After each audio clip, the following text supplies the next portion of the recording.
नमस्कार, होमिल टीवी भारत में आपका स्वागत है। उत्तर प्रदेश के मऊ जिले में मुख्यमंत्री योगी आदित्यनाथ ने ताजोपुर स्थित ग्रामीण सैनिक हॉस्पिटल का उद्घाटन किया। इस दौरान उन्होंने हॉस्पिटल और शैक्षणिक संस्थानों की स्थापना को ग्रामीण विकास और स्वास्थ्य सेवाओं के लिए महत्वपूर्ण कदम बताया और मुख्यमंत्री योगी आदित्यनाथ ने कहा कि इस संस्थान के संस्थापक ब्रिगेडियर डॉक्टर पीएन सिंह ने भारतीय सेना में 35 वर्षों तक सेवा देकर देश की रक्षा की और अब अपने अनुभवों को समाज सेवा में लगा रहे हैं। और उन्होंने कहा कि ग्रामीण सैनिक हॉस्पिटल और आईटीआई की नर्सिंग कॉलेज जैसे संस्थानों की स्थापना में गांव में शिक्षा, स्वास्थ्य और रोजगार के नए अवसर पैदा होंगे। और सीएम योगी ने डॉक्टर पीएन सिंह के प्रयासों की सराहना करते हुए कहा है कि यह पहल ग्रामीण अर्थव्यवस्था को नई दिशा देने का कार्य करेगी और उन्होंने पूरे संस्थान को शुभकामनाएं और बधाई दी।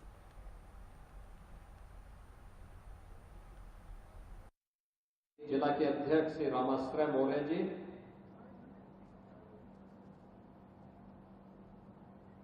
इस शैक्षणिक संस्थान और हॉस्पिटल के संस्थापक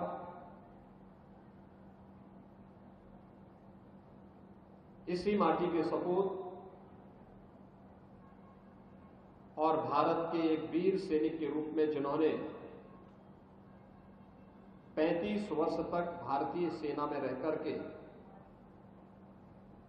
अपने मूल्य सेवाएं देश को दी हैं, ऐसे brigadier doctor PN Singh ji इस संस्थान से जुड़े हुए सभी पदाधिकारीगण, यहां की सभी फैकल्टी मेंबर्स और उपस्थित बहनों और भाइयों, आज मुझे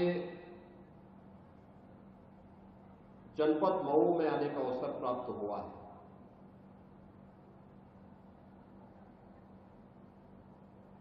मऊ नाथ भंजन के रूप में जिसकी पहचान थी, देवादिदेव महादेव की कृपा जिस जनपद में बरसती थी, जहां के साहित्यकारों ने भारत की उस अमर गाथा को हल्दी घाटी के रूप में पंडित श्याम नारायण पांडे ने जब रची थी, कौन ऐसा भारतीय रहा होगा जिसने मऊ के बारे में जानकारी की उत्सुकता न रही हो। ऐसे पंडित श्याम नारायण पांडे जी की इस पावन धरा को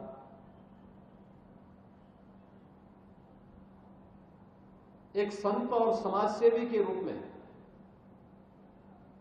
जिन्होंने ग्रामीण अर्थव्यवस्था को एक नई ऊंचाई प्रदान करने की प्रेरणा दी थी, ऐसे स्वामी सहजानंद सरस्वती जी की इस पावन धरा को देश की आजादी के लिए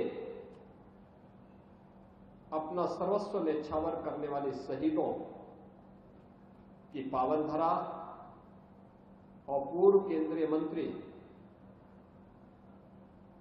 श्री कल्पनाथ राय जी की पावन धरा को कोटि कोटि नमन करते हुए मैं आज ताजोपुर की इस धरा को भी नमन करता हूं, जिन्होंने ब्रिगेडियर डॉक्टर पीएन सिंह जैसा सपूत भारत माता को प्रदान किया, जिन्होंने सेना में देश की रक्षा के लिए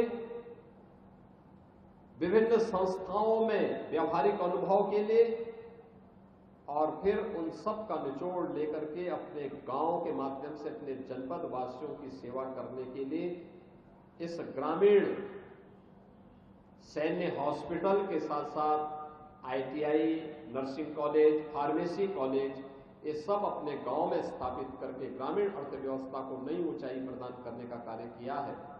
मैं इसके लिए brigadier doctor PN Singh ji का हृदय से अभिनंदन करते हुए इस हॉस्पिटल के लोकार्पण के अवसर पर इस पूरे संस्थान को अपनी बधाई देता हूं। केंद्रीय गृह मंत्री अमित शाह ने गुजरात के कच्छ जिले में भारत पाकिस्तान सीमा पर स्थित बॉर्डर आउटपोस्ट G7 का दौरा किया और सीमा सुरक्षा बल यानी BSF के जवानों से संवाद किया।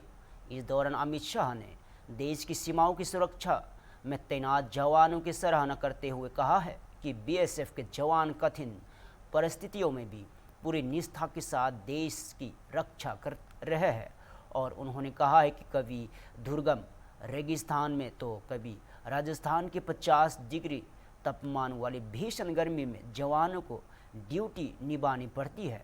और गृह मंत्री ने कहा है कि केवल भारत सरकार ही नहीं बल्कि देश के 140 करोड़ लोग BSF के प्रति सम्मान रखते हैं और जवानों की बदौलत की देशवासी चैन की नींद सो पाते हैं। और अमित शाह ने जवानों का उच्चावर्धन करते हुए उनकी सेवाओं और समर्पण को राष्ट्र की सुरक्षा का मजबूत आधार बताया। मेरी पूरी थकान पल भर में गायब हो जाए,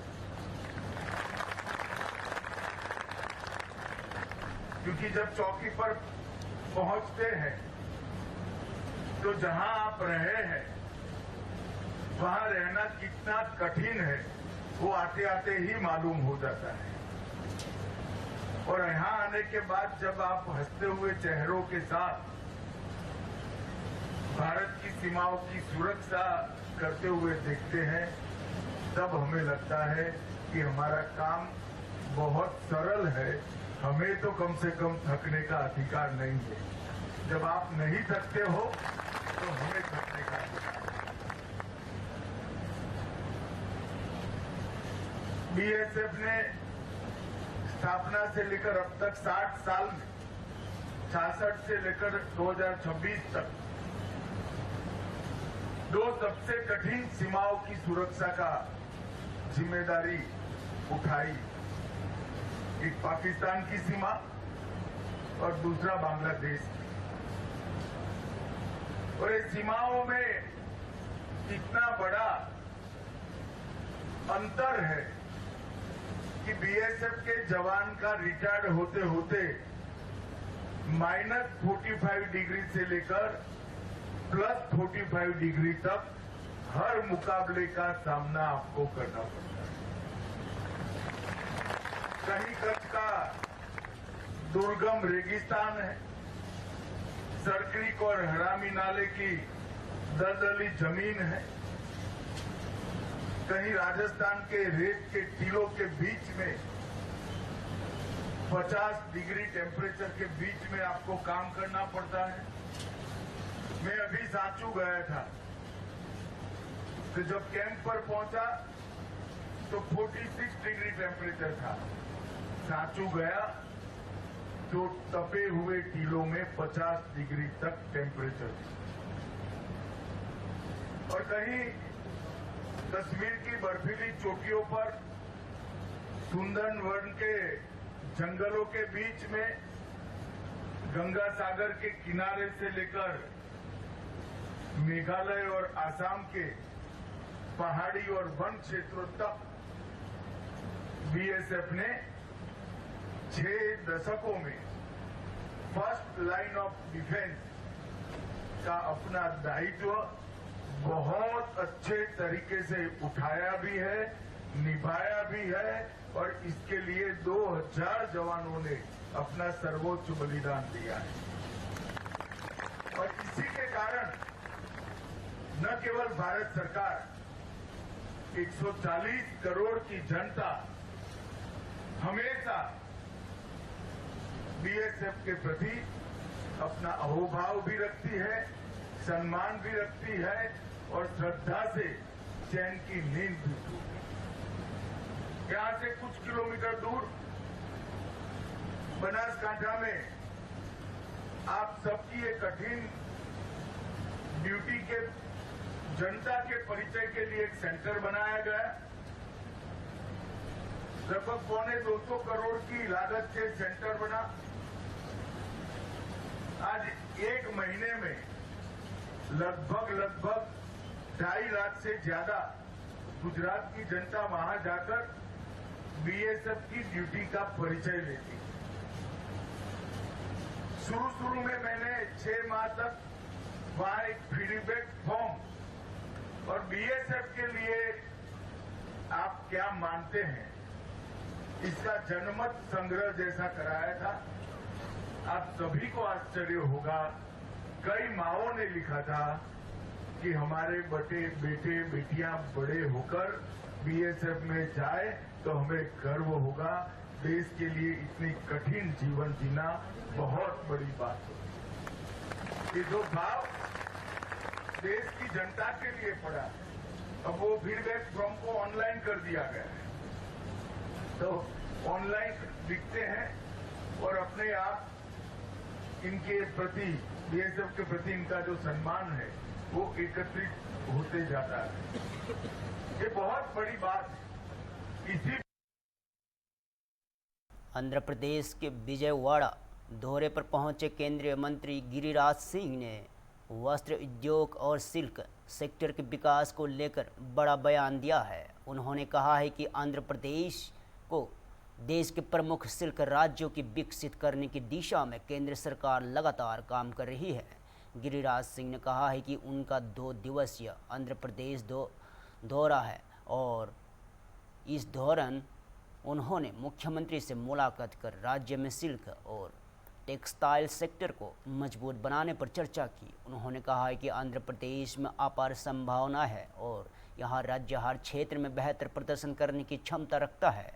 और केंद्रीय मंत्री ने बताया कि दुनिया में कपास का उत्पादन करीब 2000 किलो प्रति हेक्टेयर है, जबकि भारत में यह केवल 450 किलो प्रति हेक्टेयर है। उन्होंने कहा है कि उत्पादन बढ़ाने के लिए केंद्र और राज्य सरकार मिलकर काम कर रही है। उन्होंने यहाँ भी जानकारी दी है कि टेक्सटाइल सेक्टर को बढ़ावा देने के लिए एक क्लस्टर को मंजूरी दी गई है और वे कल एक ग्लास फाइबर यूनिट का उद्घाटन भी करेंगे।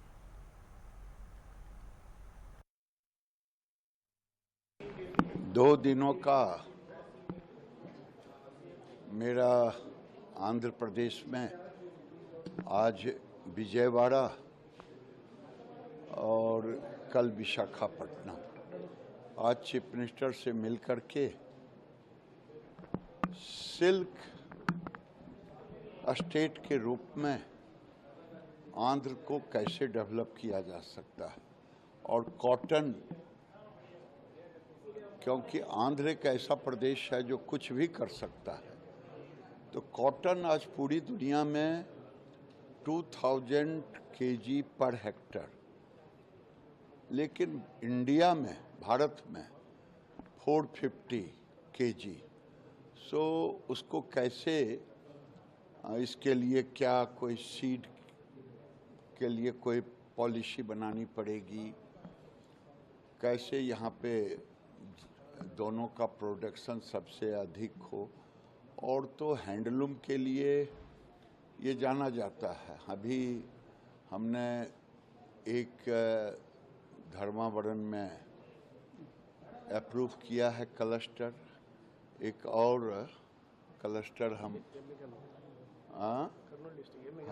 हाँ, इस ढंग से हैंडलूम भी आंध्र प्रदेश का एक बहुत बड़ा सेक्टर है और सेक्टर को डेवलप करना, मिनिस्टर साहब से चर्चा करना, मुख्यमंत्री से बात करना, उद्देश्य है कि टेक्सटाइल का हब, अभी तक तो हैंडलूम के नाम से आंध्र प्रदेश, लेकिन टेक्सटाइल के नाम से, और टेक्निकल टेक्सटाइल सबसे ज़्यादा अभी उभरता हुआ देश और दुनिया में है। जो कल मैं विशाखापट्टनम में ग्लास फाइबर के एक यूनिट का उद्घाटन भी करूँगा। गुजरात में इबोला वायरस को लेकर फैली आशंकाओं के बीच राज्य के स्वास्थ्य मंत्री प्रफुल्ल पोनसेरिया ने बड़ा बयान दिया है। उन्होंने कहा है कि अहमदाबाद के सिविल हॉस्पिटल में भर्ती किए गए संदिग्ध मरीज की रिपोर्ट नेगेटिव आई है और घबराने की कोई ज़रूरत नहीं है।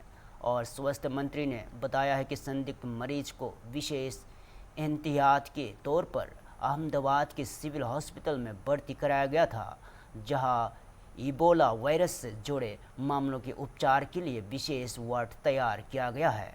और उन्होंने कहा है कि मरीज का गंभीरता के साथ उपचार और जांच की गई, लेकिन राहत के बाद यह रही कि रिपोर्ट नेगेटिव आई। और प्रफुल्ल पॉन्सेरिया ने कहा है कि केंद्र सरकार की मानक संचालन प्रक्रिया यानी SOP के अनुसार सभी दिशा निर्देशों का पालन किया जा रहा है और गुजरात सरकार ने अहमदाबाद और सूरत में विशेष इबोला वार्ड भी तैयार किए गए। उन्होंने लोगों से अपील की है कि अफवाहों पर ध्यान न दें और केवल स्वास्थ्य विभाग या अधिकृत सूत्र द्वारा जारी जानकारी पर ही भरोसा करें।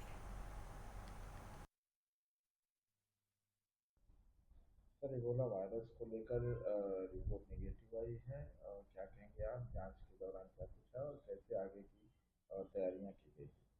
कल एक पेशेंट को, शंकास्पद पेशेंट को हमने सिविल अस्पताल अहमदाबाद में दाखिल किया था, जो स्पेशल इबोला वायरस की ट्रीटमेंट वहाँ होती है और स्पेशल हमने एक वार्ड वहाँ तैयार किया, वहाँ हमने दाखिल किया था।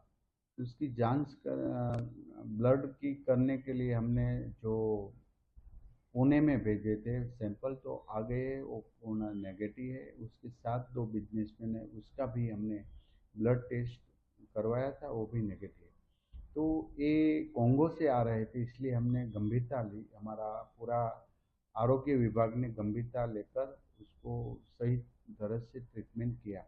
लेकिन सुखद बात यह है कि उसको नेगेटिव रिपोर्ट आया है। पूरा भारत में आज केंद्र सरकार की जो SOP है, गाइडलाइन, वो गाइडलाइन हमने दी है। एक गाइडलाइन में जो नियम पालन करने के लिए दिया है, जो गुजरात गवर्नमेंट हेल्थ विभाग ने किया है। आज भी 2 अस्पताल अहमदाबाद और सूरत सिविल अस्पताल में स्पेशल इबोला रूम जो वार्ड हमने यहाँ तैयार रखा है। घबराने की कोई ज़रूरत नहीं है, लेकिन सावचेती रखना बहुत ज़रूरी है, क्योंकि ये अफ्रीका, कोंगो, युगांडा वगैरह देश में अभी वर्ल्ड हेल्थ ऑर्गेनाइजेशन ने जो सूची जाहिर की है उसमें उसका नाम है और ये पेशेंट वहाँ से आ रहा था, इसलिए हमने स्क्रीनिंग करके उसकी ट्रीटमेंट, अभी पेशेंट की हेल्थ एकदम सही है, उसके साथ वाले की हेल्थ सही है। मैंने ट्वीट कर्नाटक की राजनीति में मुख्यमंत्री सिद्धरामैया के इस्तीफे की अटकलों के बीच RJD नेता मनोज कुमार झा का बयान सामने आया है। दिल्ली में मीडिया से बातचीत करते हुए उन्होंने कहा है कि सरकार के अस्थिर होने का कोई कारण नजर नहीं आता। मनोज कुमार झा ने कहा कि हाल में के दिनों में उन्होंने इतना निर्बध राजनीतिक पर घमन कहीं नहीं देखा, यहाँ तक कि विश्व की सबसे बड़ी पार्टी में भी नहीं। उन्होंने कहा कि यदि कोई नेता पार्टी के भीतर चर्चा के लिए दिल्ली आता है तो उस पर अलग अलग तरह की कहानियाँ बना दी जाती है और RJD नेता ने स्पष्ट किया है कि वहाँ इस पूरे घटनाक्रम में किसी तरह की अस्थिरता या राजनीतिक संकट नहीं देखते। उनके बयान के बाद कर्नाटक की सियासत को लेकर चल रही चर्चाओं को नया मोड़ मिल गया है। मुख्यमंत्री की लगभग नाम तय है और उसकी घोषणा फॉर्मली हो जाएगी। क्या कहना है सर, अब आपको लगता है कि स्थिरता जो अगला 2 साल है उसमें स्थिरता रहेगी सरकार में और सरकार कामकाज पर फोकस? नहीं, अस्थिर होने का तो कोई कारण मैं देख नहीं रहा हूँ। इतना स्मूथ ट्रांजिशन तो हाल के दिनों में मैंने कहीं नहीं देखा, विश्व की सबसे बड़ी पार्टी में भी नहीं देखा। अब ये अलबत्ता बात और है कि कोई अगर दिल्ली आए किसी उद्देश्य से अपनी पार्टी में बात करने, चाहे कैबिनेट को लेकर के हो या अन्य संलग्न विषय के लिए, तो उस पर भी कहानियां बने। मैं इसमें और कुछ नहीं देखता। सर, एक अध्यक्ष कौन हो इसको लेकर के बात चल रही है और महाराष्ट्र के पुणे में कथित अवैध शराब मामले को लेकर सियासत तेज हो गई है। एनसीपी एएससीपी नेता रोहित पवार हथपसर पुलिस स्टेशन पहुंचे और मामले में पुलिस प्रशासन की कार्रवाई पर सवाल उठाए। रोहित पवार ने कहा है कि हथपसर इलाके में हुई 5 मौतों को लेकर अब तक स्पष्ट जानकारी सामने नहीं आई है। उन्होंने सवाल किया है कि पुणे पुलिस विभाग आखिर अब तक क्या कर रहा है और एनसीपी एससीपी नेता ने बताया कि वह सरकारी हॉस्पिटल भी गए थे, लेकिन अधिकारियों ने जानकारी देने से इनकार कर दिया और इसे गोपनीय बताया। और रोहित पवार ने दावा किया है कि उनकी टीम ने अपने स्तर पर जानकारी जुटाई, जिसमें पता चला कि एक व्यक्ति को मृत अवस्था में हॉस्पिटल लाया गया था, जबकि अन्य 4 लोगों के इलाज के दौरान मौत हो गई। और उन्होंने आरोप लगाया कि मौतों का कारण शराब से जुड़ा मामला है और इस पूरे प्रकरण में जल्द से जल्द सख्त कार्रवाई होनी चाहिए। और ये जो पुणे सिटी में हड़पसर में जो 5 मौतें वहां पे हुई है उसके बारे में अभी तक क्लैरिटी नहीं आई।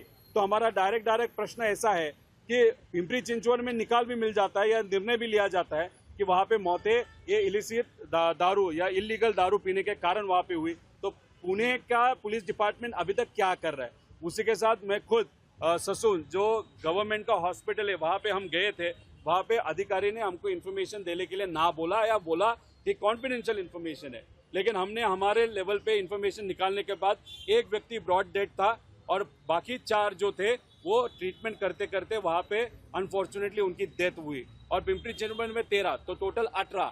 और ये जो 5 लोग हैं जो उनका डेथ हुआ है उनका रीजन डेफिनेटली अल्कोहल कंजप्शन है और उसमें से 3 लोग ये हड़पसर का पांडरेमाड़ा जो है वहां के रहने वाले हैं और दूसरे 2 थोड़ा सा दूर है, लेकिन अल्कोहल जो कंज्यूम किया एक ही दुकान से किया गया वो भी इलीगल है। और दोनों पिंपरी चिंचवड और पुणे में जो दारू सप्लाई की वो एक ही सप्लायर है। तो हमारा कहना है एक्साइज डिपार्टमेंट भी जिम्मेदार। विदेश मंत्रालय ने भारत में रह रहे अवैध नागरिकों को लेकर बड़ा बयान दिया है। विदेश मंत्रालय के प्रवक्ता रणधीर जायसवाल ने स्पष्ट किया है कि भारत में मौजूद सभी अवैध नागरिकों के साथ कानून के अनुसार कार्रवाई की जाएगी। रणधीर जायसवाल ने कहा है कि बांग्लादेश से जुड़े मामलों में भारत सरकार के 2680 से अधिक मामलों की सूची बांग्लादेशी पक्ष में भेजी है और ताकि संबंधित लोगों की नागरिकता की पुष्टि की जा सके। उन्होंने कहा है कि नागरिकता की पुष्टि होने के बाद भारत इन बांग्लादेशी नागरिकों को वापस भेजने या निर्वासित करने की स्थिति में होगा। और विदेश मंत्रालय के प्रवक्ता ने बताया कि कई मामलों में सत्यापन प्रक्रिया पिछले 5 वर्षों या इससे अधिक समय से लंबित है। उन्होंने उम्मीद जताई है कि इस मुद्दे पर बांग्लादेश से जल्द जवाब मिलेगा, जिससे दोनों देशों के बीच मौजूद द्विपक्षीय व्यवस्था के तहत आगे की कार्रवाई की जा सकेगी। So let me first come, Akhilesh, to your question.